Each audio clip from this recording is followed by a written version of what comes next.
The mahogany conference table gleamed under the harsh fluorescent lights of Preston and Wallace Law, the kind of polish that spoke of old money and even older connections.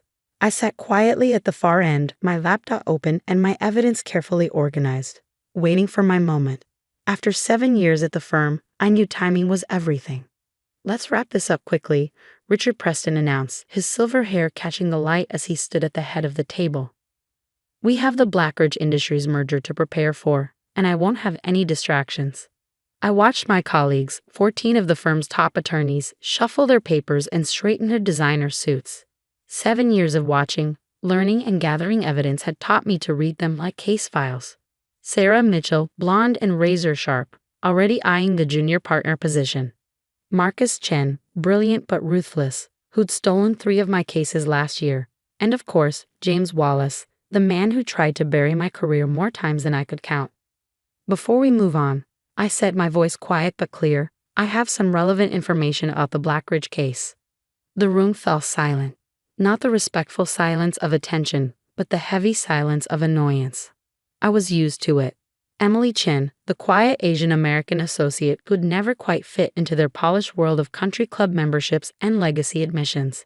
"Emily," Wallace drawled, not bothering to hide his contempt, "we've been over this. Your research, while admirable, isn't what we need right now. This is a complex merger worth over $50 million.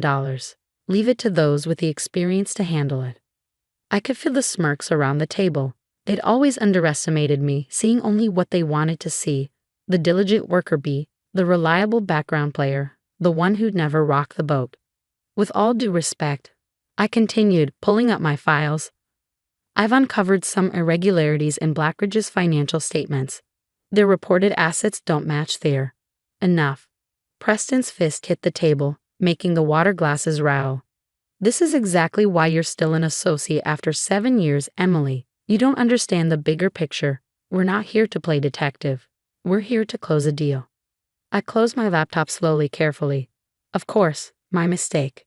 Wallace's laugh was sharp and dismissive. "This is why we keep you handling document review, Emily. You're good at the small details, but leave the real lawyering to us. Now, go back to your office and focus on those filing deadlines I gave you." As I gathered my things, Mitchell couldn't resist adding her own barb. "You know, Emily, not everyone is cut out for high-stakes corporate law. Maybe you should consider a smaller firm, or perhaps a different career altogether." I walked out of the conference room to their muffled laughter, my heels clicking against the marble floors. They thought they'd won, thought they'd put me in my place once again. But they'd forgotten the first rule of law: never underestimate your opponent. In my office, small, windowless, but perfect for my purposes, I opened my secure email and sent a single message: "It's time." The response came almost immediately. "Documents received. Meeting confirmed for tomorrow, 10 a.m. I smiled, thinking about the Blackridge Industries CEO who would be sitting in that same conference room tomorrow morning, about the evidence I carefully compiled over the past year, about the look on Wallace's face when he realized exactly what he'd dismissed. You see, while they were busy mocking my attention to detail, I'd been building a case that would shake Preston and Wallace to its foundations. Tomorrow they'd learn why the quiet ones are often the most dangerous. But let me start from the beginning. The real beginning, 7 years ago, when I first walked into Preston and Wallace Law with dreams of making partner. I remember my first day vividly, fresh out of Yale Law, top of my class, with recommendations that should have opened any door in the legal world. Preston and Wallace was the crown jewel of corporate law firms in Boston, known for handling the biggest mergers and acquisitions on the East Coast. Getting hired there was supposed to be my golden ticket. "You'll start in document review," Wallace had told me, not even looking up from his phone during my orientation. Standard procedure for new associates. That was fine. Expected, even. What wasn't expected was staying there for 2 years while my peers moved up to case management and client meetings. What wasn't expected was watching my research and analysis appear in other attorneys' presentations without credit. What wasn't expected was the systematic dismantling of every opportunity I tried to create for myself. I still remember the first time I caught one of my memos being presented as someone else's work. It was Marcus Chen, no relation thankfully, presenting my analysis of a complex securities regulation to the partners. "Brilliant work, Marcus," Preston had said, clapping him on the shoulder. "This is exactly the kind of innovative thinking we need." I sat in the back of the room, silent, watching Marcus bask in praise for my work. That night, I started keeping records. Every memo, every email, every piece of research I produced. Date stamped, backed up, and carefully documented. But the real turning point came 3 years ago, when I stumbled across something in the Blackridge Industries files. A discrepancy so small most people would have missed it. A pattern of transactions that didn't quite add up. Most lawyers would have passed it up the chain, eager for recognition. But I'd learned my lesson by then. Instead, I dug deeper. Nights, weekends, holidays, I built my case in secret, using the very skills they mocked me for. My attention to detail, my persistence, my ability to see patterns in mountains of data. "You need to get a life, Emily," Sarah Mitchell had said one Saturday, finding me in the office. "All this extra work won't make them respect you more." She was right about one thing. It wasn't about earning their respect anymore. It was about justice, served cold and precisely. The evidence I uncovered went far beyond mere financial irregularities. It revealed a pattern of deliberate fraud, orchestrated by some of the highest-ranking executives at Blackridge Industries. More importantly, it implicated several partners at Preston and Wallace who had helped cover it up. I took my findings to Wallace once, early on. He'd laughed it off. "This is why you'll never make partner, Emily," he'd said, sliding my carefully prepared report into his shredder without even reading it. "You don't understand how the game is played. Some stones are better left unturned." So I learned to play their game, but by my own rules. I built connections outside the firm, carefully, quietly. A network of whistleblowers, financial investigators, and most importantly, a senior prosecutor at the Securities and Exchange Commission who understood the value of patience. For the past year, I've been feeding information to the SEC, building an airtight case while the partners at Preston and Wallace grew more confident in their scheme. They thought their position was secure, their power absolute. They never wondered why I stayed, despite their constant belittlement. Never questioned why I remained so diligent in handling their worthless documents. Yesterday's dismissal of my evidence was the final piece I needed, proof that the partners had been explicitly warned of the fraud and chosen to ignore it. The recording from the conference room would make an excellent addition to the SEC's files. Now, sitting in my office after the meeting, I reviewed my preparations one last time. Tomorrow, the CEO of Blackridge Industries would arrive for what he thought was a routine merger discussion. Instead, he'd be walking into a carefully choreographed revelation of his company's crimes, with SEC investigators waiting in the wings. I opened my desk drawer and pulled out a small photo. My father, standing proudly in his judge's robes. "The law is not about power," he used to tell me. "It's about justice." Tomorrow, Preston, Wallace, and everyone else who tried to bury me would learn the difference. I checked my watch, 6:00 p.m. Time to head home and prepare for tomorrow's performance.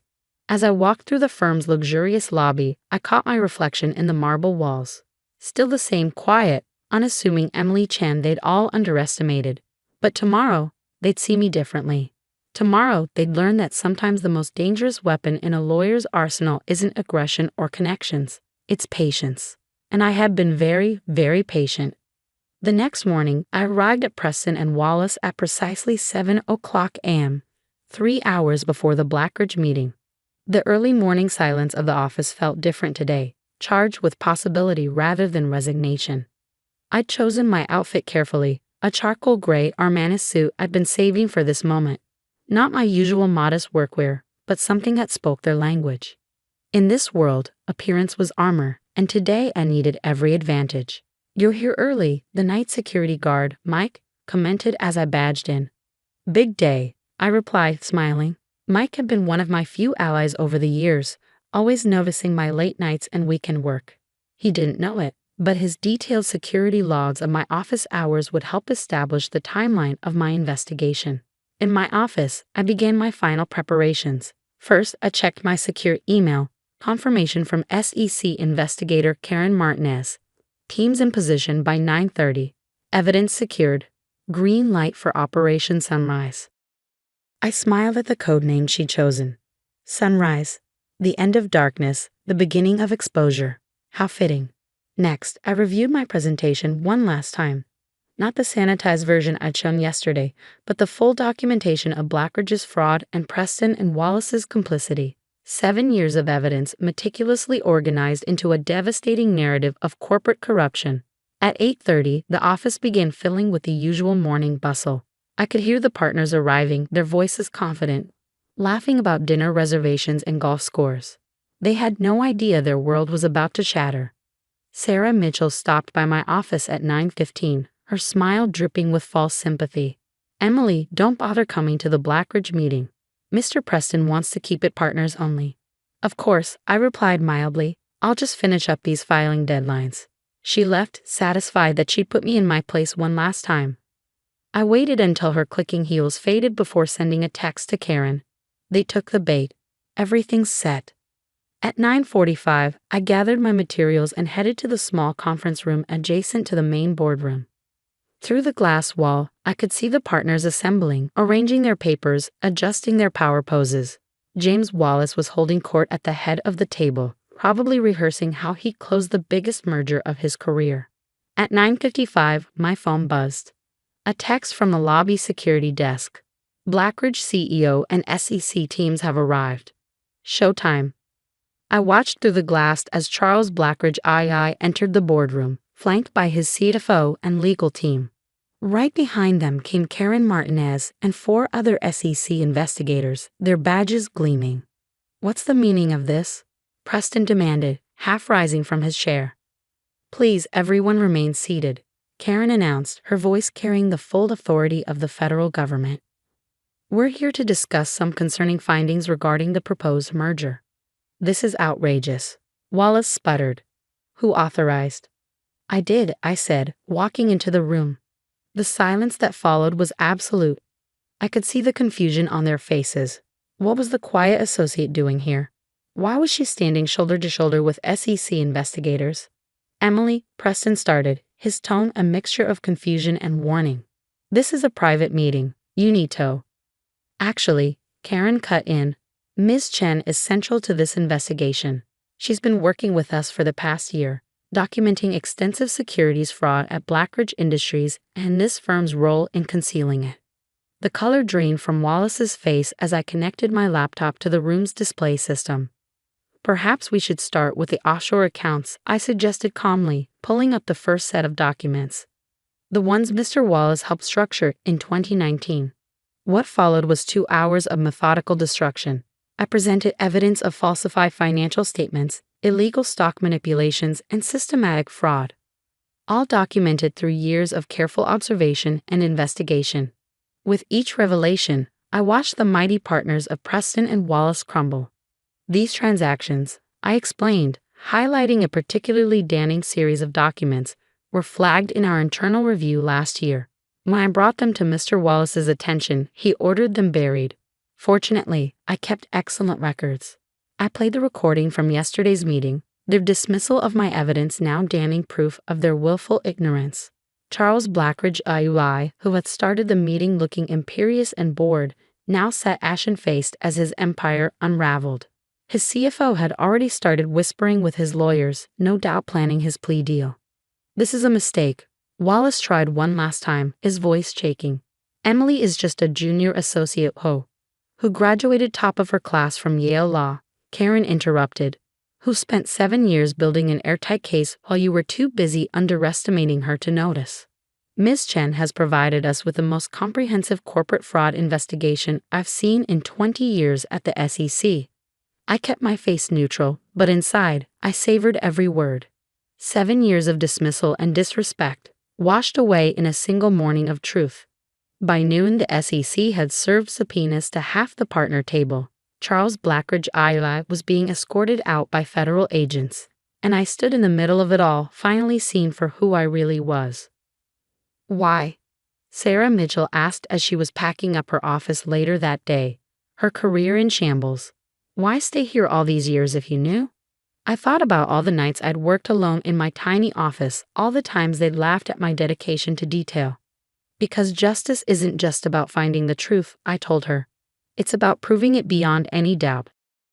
The aftermath was seismic. Preston and Wallace, once the crown jewel of Boston's legal scene, was now facing its own legal battles. Half the partner table was under indictment. The other half were desperately trying to distance themselves from the scandal. 3 months later, I sat in a different conference room, this time at the Justice Department. "The Attorney General is very impressed with your work," Karen told me, sliding an offer letter across the table. "We need more lawyers like you, ones who understand that true justice requires patience and precision." I looked at the letter, a senior position in the department's corporate fraud division. The irony wasn't lost on me. The same skills Preston and Wallace had mocked would now be my greatest assets. But before I accepted, I had one last piece of business to attend to. I visited my father, bringing with me a newspaper featuring the Blackridge scandal on its front page. "You were right, Dad," I told him, placing the paper on his desk. "The law isn't about power. It's about justice." He smiled, pride shining in his eyes. And sometimes he added, "Justice comes from the most unexpected places." Looking back now, 5 years later, from my office at the Justice Department, I can't help but smile at how it all played out. Preston and Wallace never recovered from the scandal. James Wallace was disbarred. Richard Preston retired in disgrace. The Blackridge fraud became a case study in law schools, including Yale, where I now guest lecture on corporate ethics. But the real lesson wasn't about fraud or justice, or even revenge. It was about patience, about the quiet strength it takes to stand firm in the face of dismissal and derision. About knowing that sometimes the best way to fight isn't with loud declarations, but with careful documentation and unwavering persistence. Sarah Mitchell runs a small practice now, focusing on pro bono work, a complete transformation from her former self. She sent me a letter last year, apologizing for her past behavior and thanking me for the wake-up call. "You taught me that true legal excellence isn't about power or prestige," she wrote. "It's about standing up for what's right, no matter how long it takes." As for me, I still keep that photo of my father in his judge's robes on my desk. But next to it now sits a framed quote that I see every morning. "Justice is not a sprint, but a marathon." It reminds me that sometimes the quietest warriors are the most effective, and that true victory isn't about proving others wrong. It's about proving yourself right.